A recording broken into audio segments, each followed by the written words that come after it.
అభిజిత్ అనేది కాంతి లేని నక్షత్రం. పురాణాల్లో దీని వెనుక ఒక ఆసక్తికరమైన కథ కూడా ఉంది. అందరూ టక్కున చెప్పే సమాధానం 27 అని. కానీ అభిజిత్ అనే ఓ నక్షత్రం ఉందని, దానికి కొంత ప్రత్యేకత ఉందని ఎంతమందికి తెలుసు? ఆ విశేషాలేంటో మనం తెలుసుకుందాం. అభిజిత్ అంటే కనిపించని చుక్క అని మనం అనుకోవచ్చు. అంటే కాంతి లేనిదన్నమాట. నిజానికి నక్షత్రం అనేది కూడా ఒక్కటి కాదు, అనేక నక్షత్రాల సమూహం. వీటిని 27 మండలాలుగా విభజించి వాటికి అశ్విని, భరణి అంటూ పేర్లు నిర్ణయించారు. ఇక అభిజిత్ విషయానికి వస్తే, ఉత్తరాషాఢ నక్షత్రం చివరి పాదం, శ్రవణ నక్షత్రంలోని మొదటి పాదంలో 15వ వంతు భాగాన్ని అభిజిత్ నక్షత్రం అంటారు. ఈ నక్షత్రం వెనుక ఓ పురాణ కథ ఉంది. అదేంటో మనం తెలుసుకుందాం. మనకున్న 27 నక్షత్రాలను దక్ష ప్రజాపతి కుమార్తెలుగా చెబుతారు. దక్షుడు వీరిని చంద్రుడికిచ్చి పెళ్లి చేశాడు. అందరికన్నా రోహిణి మీదనే చంద్రుడికి ప్రేమ ఎక్కువ.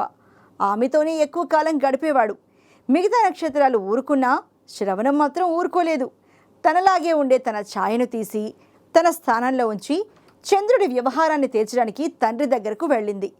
శ్రవణ నక్షత్రం వదిలిన ఛాయ పేరే అభిజిత్. ఇది 28వ నక్షత్రంగా ఏర్పడింది. ఆ తర్వాత కాలంలో దీనికి ఒక పవిత్రమైన స్థానం కూడా ఏర్పడింది.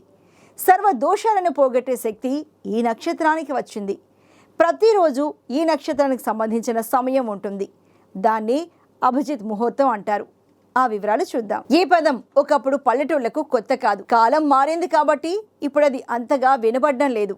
అభిజిత్ లగ్నాన్ని పల్లెటూళ్లలో ఇలా పిలిచేవారు.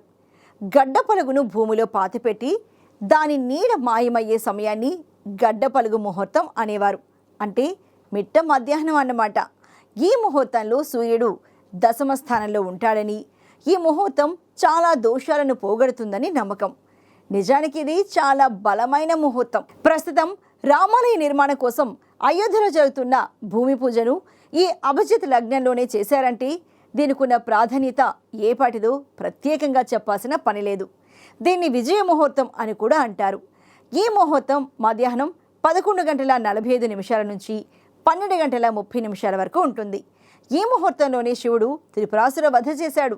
ఇదే ముహూర్తంలో దేవతలు సముద్ర మథనాన్ని ప్రారంభించారు. ఈ శుభ ముహూర్తంలోనే ఇంద్రుడు దేవసింహాసనాన్ని అధిరోహించాడు. శ్రీరాముడి జననం, సీతారాముల కళ్యాణం, భీష్మ పితామహుడు ధ్యాన స్థితుడై ప్రాణాలను విడిచిపెట్టిన సమయం, ఇవన్నీ ఈ ముహూర్తంలోనే జరిగాయి. ఈ ముహూర్తంలో పెళ్లి జరిగింది కాబట్టి ఇలా కష్టాలు వచ్చాయని అనుకోవడం కూడా తప్పే. అసలు ఆ లగ్నంలో ఏ శుభకార్యాన్ని చేపట్టినా ఇక మిగతా విషయాలు ఏవి ఆలోచించాల్సిన అవసరమే లేదు.